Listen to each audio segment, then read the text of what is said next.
J'invite professeur Ferry pour nous parler de la personnalisation du traitement pour les patients atteints du cancer du sein avancé. Trouver la bonne voie. Donc, je remercie le comité d'organisation de m'avoir associé à cette journée. On commence par donc, personnalisation du traitement pour les patients atteints d'un cancer du sein avancé. Trouver la bonne voie. Il s'agit d'une patiente qui est traitée actuellement dans notre service depuis 2012. Elle avait à cette époque 60 ans, ménopausée, sans antécédents notables, qui avait une tumeur du sein gauche de 33 x 21 mm, sans adénopathie palpable. Bilan d'extension était normal. Elle a eu un pâté gauche avec alanapathe. C'est un carcinome canalaire infiltrant, SBR2, de 31 x 19 mm, 1 N+ sur 13, pas d'embole vasculaire ni d'engagement périnerveux, les limites sont saines. À l'immunohistochimie, récepteur à l'oestrogène 80%, récepteur à la progestérone 70%, KI 67 10%, donc c'est une patiente luminale A. L'échographie cardiaque, fraction d'éjection 69%, donc elle a eu 3 FEC, 3 taxotères, puis radiothérapie leucorégionale, et il y a eu ces 5 ans de létrozole qui sont terminés en juillet 2018. Donc, au cours de la surveillance, elle nous consulte en février 2022 avec des douleurs osseuses diffuses, avec ascension du CA 15,3 à 130, et à la scintigraphie osseuse, hyperfixation au niveau du rachis cervico-dorsolombaire, surtout C6, D8, L4, le bassin et le gris costal. Au scanner corps entier, lésions pulmonaires avec atteinte osseuse diffuse du squelette axial et de la ceinture pelvienne, prédominant sur l'hémi-bassin gauche. Alors, qu'est-ce qu'on fait ? Est-ce qu'on fait une chimiothérapie, une hormonothérapie? Est-ce qu'on biopsie les lésions métastatiques, l'os ou le poumon? Est-ce qu'on fait une IRM vertébromédulaire? Alors, pour l'IRM, on a fait l'IRM à la recherche de complications. Donc, elle n'avait pas de signe de compression médulaire ni de lésions menaçantes. On n'a pas pu faire la biopsie pulmonaire parce qu'elle n'avait pas de lésions accessibles.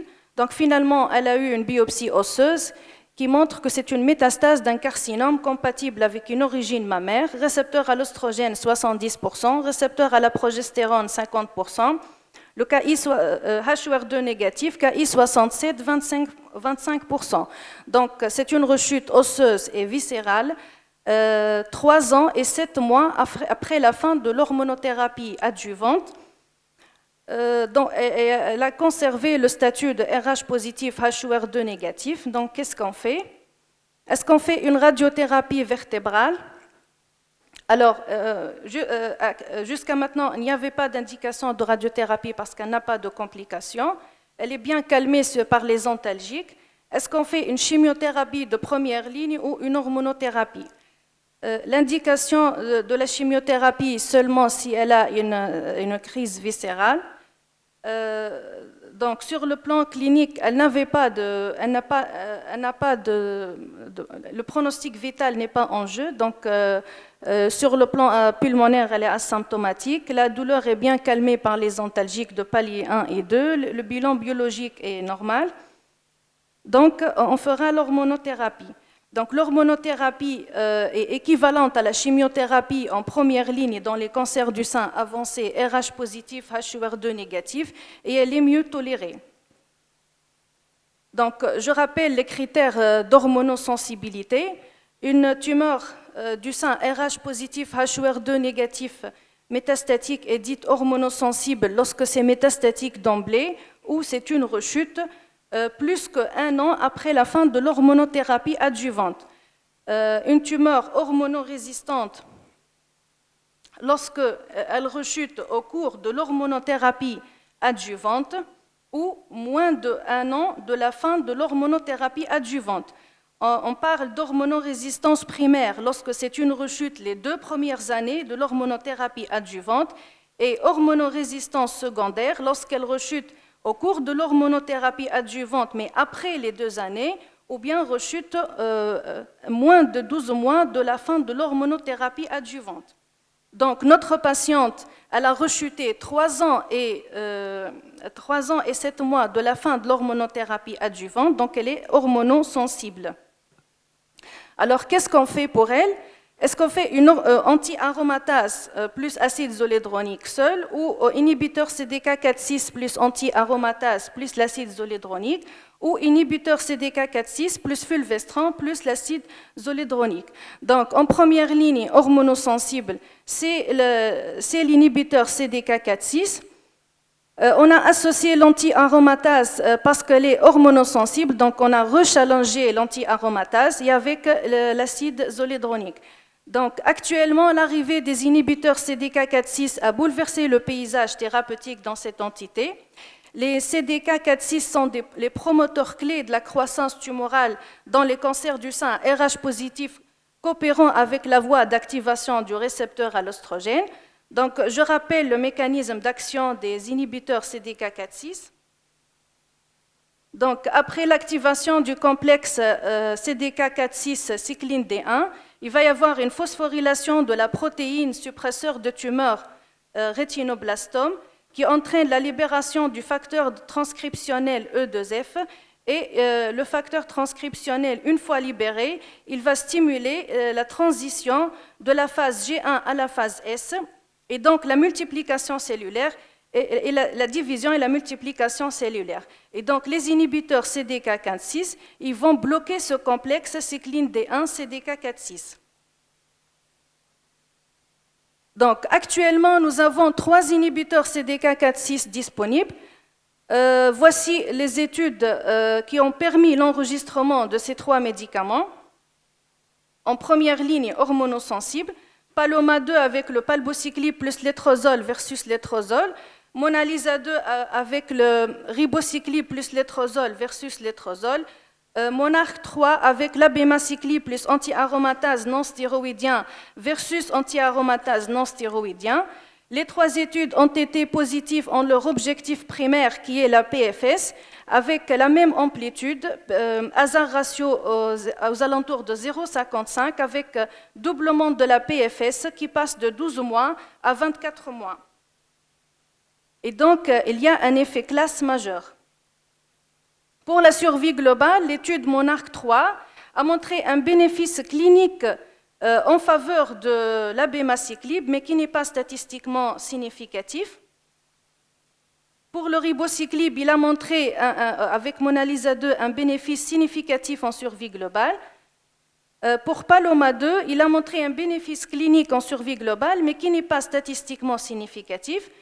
Ceci est expliqué par le fait que l'approbation accélérée par la Food Drug Administration du palbociclib et le fait, la commercialisation du palbociclib a fait que plusieurs patientes sont sorties de l'étude précocement et donc il y a eu une perte des données de survie.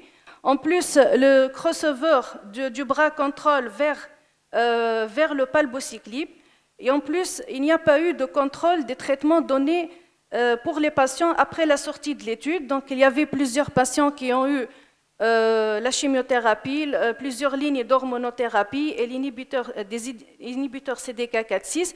Tout ça a fait la confusion sur la survie globale, sur le résultat de la survie globale. Mais si on regarde les sous-groupes dans la population Paloma 2, le sous-groupe rechute supérieur à 12 mois de la fin de l'hormonothérapie, c'est-à-dire les patientes hormonosensibles, il y a un bénéfice significatif en termes de survie globale pour le palbociclib avec un hasard ratio à 0,7. Une autre étude en première ligne hormonosensible, c'est l'étude Parsifal qui a inclus des patientes qui sont hormonosensibles et randomisation palbociclib plus fulvestrant versus palbociclib plus létrozole. Donc, il n'y a pas de différence en termes de survie sans progression ou de survie globale entre le fulvestrant ou le létrozole. Par contre, ce qui est intéressant, c'est le recul, après un recul médian de 60 mois, la survie sans progression médiane est de 33 mois, alors que la survie globale médiane est de 65 mois, ce qui est le résultat d'une population hormonosensible sous inhibiteur CDK4/6. Et ce qui est intéressant, c'est qu'à 5 ans, à peu près un tiers de la population est encore sous palbociclib. Pour ce qui est des études première ligne hormonorésistants, cette fois-ci avec le fulvestrant, Monalisa 3, ribociclib plus fulvestrant versus fulvestrant. Alors, elle a inclus les premières lignes hormonosensibles, les premières lignes hormonorésistantes, mais aussi en deuxième ligne. Monarque 2, abemaciclib plus fulvestrant versus fulvestrant. Elle a inclus les premières lignes hormonorésistantes, mais aussi deuxième ligne. Et Paloma 3, palbociclib plus fulvestrant versus fulvestrant. Elle a inclus des patientes première ligne hormonorésistantes, deuxième ligne et ligne ultérieure. On voit déjà que les patientes incluses dans Paloma 3 sont à un stade plus avancé de la maladie que dans les deux autres études. Alors, les trois études ont été positives dans leur objectif primaire, ce qui est la PFS, avec un hasard ratio aux alentours de 0,5. Pour la survie globale, Monarque 2 a montré un bénéfice significatif en survie globale en faveur de l'abemaciclib. La même chose pour Monalisa 3. Mais ce qu'il faut dire pour Monalisa 3 et Monarque 2, c'est que les patientes n'ont pas eu de chimiothérapie et ont eu une seule ligne d'hormonothérapie auparavant. Alors, pour Paloma 3, il y a un bénéfice clinique en faveur du palbociclib, mais qui n'est pas significatif. Comme j'ai dit tout à l'heure, il y a plusieurs patientes, il y a des patientes qui ont eu une chimiothérapie et plusieurs lignes d'hormonothérapie. Mais si on regarde l'analyse des sous-groupes, notamment pour les patientes qui n'ont pas eu de chimiothérapie, là on trouve un bénéfice clinique en survie globale en faveur du palbociclib avec un hasard ratio à 0,68. La même chose pour le sous-groupe qui a présenté une hormonosensibilité auparavant à l'hormonothérapie. On trouve un bénéfice significatif en faveur du palbociclib avec un hasard ratio à 0,72, comme le montre le schéma. Donc, les trois molécules inhibiteurs CDK4/6 sont efficaces. La question qui se pose, c'est quel inhibiteur CDK4/6 choisir pour notre patiente. Les trois molécules ont quelques petites différences. Tout d'abord, sur le plan pharmacodynamique, c'est que l'efficacité, c'est que l'affinité pour la cible principale n'est pas tout à fait la même entre les trois molécules. De plus, ils peuvent inhiber d'autres kinases, c'est ce qui explique les différences en termes de toxicité. Pour le schéma de droite, la puissance sur l'arrêt du cycle cellulaire est à peu près proche. Sur le plan pharmacocinétique, il y a quelques petites différences. Pour la pénétration vers l'encéphale, la demi-vie, la biodisponibilité, la fixation aux protéines, la relation avec l'alimentation, on voit que pour le palbociclib, exposition plus faible à jeun, et tout ça a conduit à des schémas d'administration différents. Alors, pour le palbociclib, une seule prise par jour avec l'alimentation. Pour le ribociclib, une seule prise par jour avec ou sans l'alimentation. Pour l'abemaciclib, 2 prises par jour avec ou sans l'alimentation. Différence aussi dans le profil de toxicité. La neutropénie essentiellement pour le palbociclib, neutropénie plus hépatotoxicité et allongement de QT pour le ribociclib. Pour l'abemaciclib, c'est la neutropénie et les effets indésirables digestifs. Alors, sur le plan les études, la différence entre les études de première ligne hormonosensibles, les 3 études sont importantes, incluant 600 à 700 patients. Les objectifs statistiques étaient à peu près similaires. Le pourcentage de patientes inclus métastatiques d'emblée à peu près similaire, le 1/3. Le pourcentage des patientes inclus avec métastase viscérale et métastase osseuse exclusive à peu près similaire dans les 3 études. Mais ce qu'on remarque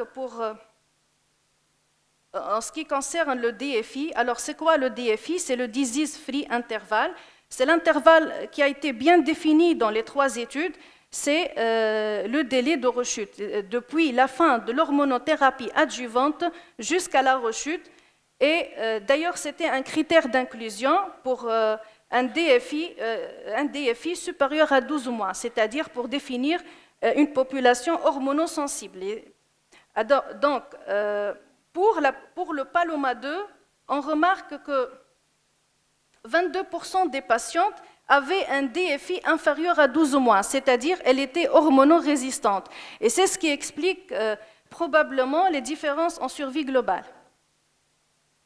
Alors, pour les recommandations de l'ESMO, c'est clair, en première ligne, pour les patientes RH positifs, HUR2 négatifs, en dehors d'une crise viscérale, c'est l'inhibiteur CDK4/6 plus l'hormonothérapie, que ce soit rechute hormonosensible ou hormonorésistance primaire ou hormonorésistance secondaire ou métastatique d'emblée, c'est l'inhibiteur CDK4/6.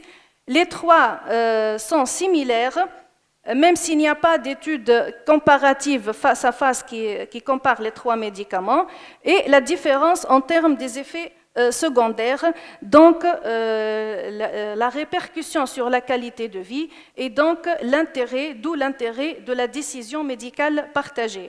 Alors, c'est quoi la décision médicale partagée? C'est un nouveau concept du consentement éclairé au droit du patient de devenir acteur des décisions qui concernent sa santé. Donc, patients et professionnels de santé vont décider ensemble. Ça repose sur les connaissances du médecin en fonction des recommandations disponibles, en fonction de ses convictions, ses préférences, en fonction de son expérience, et aussi sur la patiente en fonction de ses préférences, ses comorbidités, sa vision des choses. Donc, c'est un partage des connaissances entre la patiente et le médecin pour arriver à un partage de la décision finale sur le choix du traitement. Alors, l'ESMO 2021 a fait un chapitre sur la décision médicale partagée et en interrogeant les patientes déclarent très souvent que leur qualité de vie est plus importante à leurs yeux que la survie sans progression ou la survie globale. Donc, c'est quoi finalement la décision médicale partagée? C'est une approche de dialogue entre le médecin et la patiente pour arriver à une décision finale sur le choix de l'inhibiteur CDK4/6 en fonction des comorbidités de la patiente, en fonction de ses préférences, en fonction du profil de tolérance du médicament, de la simplicité d'administration, de la simplicité du suivi. Donc, ça permet une amélioration de la qualité de la sécurité des soins, une amélioration de la satisfaction des patientes, une amélioration de l'observance du traitement, puisque la patiente est actrice de sa prise en charge, une diminution de l'anxiété des patientes. Donc la décision médicale partagée doit être systématique et elle est primordiale pour l'observance du traitement. Et donc finalement, après partage de la décision avec la patiente, nous avons opté pour les branches. Donc quel est le bilan pré-thérapeutique avant de commencer? Est-ce qu'on fait NFS, bilan hépatique, ECG, échographie cardiaque?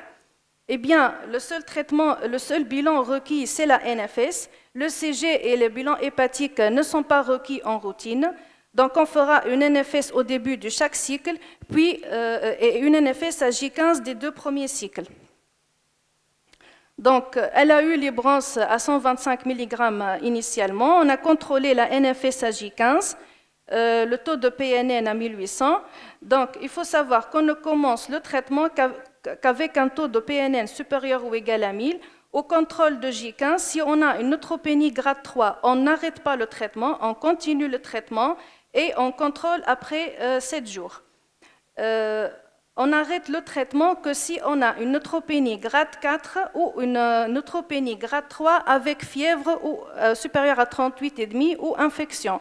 Là, il faut arrêter le traitement et on ne recommence le traitement que lorsqu'on a un rétablissement hématologique et on diminue dans ce cas-là la dose. Donc, au J1 du deuxième cycle, elle fait une neutropénie grade 3. Alors, au début du cycle, elle vient avec une neutropénie grade 3. Donc là, il faut suspendre le traitement pendant 7 jours et recontrôler la NFS. Si récupération hématologique, on reprend le traitement à la même dose, mais si elle a nécessité plus que 7 jours pour la récupération hématologique ou au début de chaque cycle, elle fait une neutropénie grade 3, là, il faut diminuer la dose. Alors, donc, on a suspendu le traitement pendant 7 jours et il y a eu un rétablissement, une récupération hématologique, donc on a repris à la même dose. Et on a repris le traitement, on a contrôlé la NFS à J15 et au J1 du troisième cycle, le taux de PNN à 1500, eh bien à partir du troisième cycle, on ne fait pas de contrôle NFS à J15, donc à partir du troisième cycle, une seule NFS au début du cycle et puis on la voit chaque mois. Donc, à l'évaluation après 3 cycles, CA15-3 a diminué à 60. Au scanner, il y a une réponse partielle pulmonaire avec stabilité osseuse. À 6 mois, diminution de CA15-3 à 45 avec stabilité. À 9 mois, d'Ibrance, CA15-3 à 39 avec réponse complète pulmonaire et stabilité osseuse. Donc, on est là à un recul de 32 mois. À la dernière évaluation, le CA15-3 à 35, on a une réponse complète pulmonaire avec l'atteinte osseuse, elle devient mixte avec ossification en cours des lésions lytiques, témoignant d'une bonne réponse thérapeutique. C'est la première patiente dans notre service qui a été mise sous Ibrance.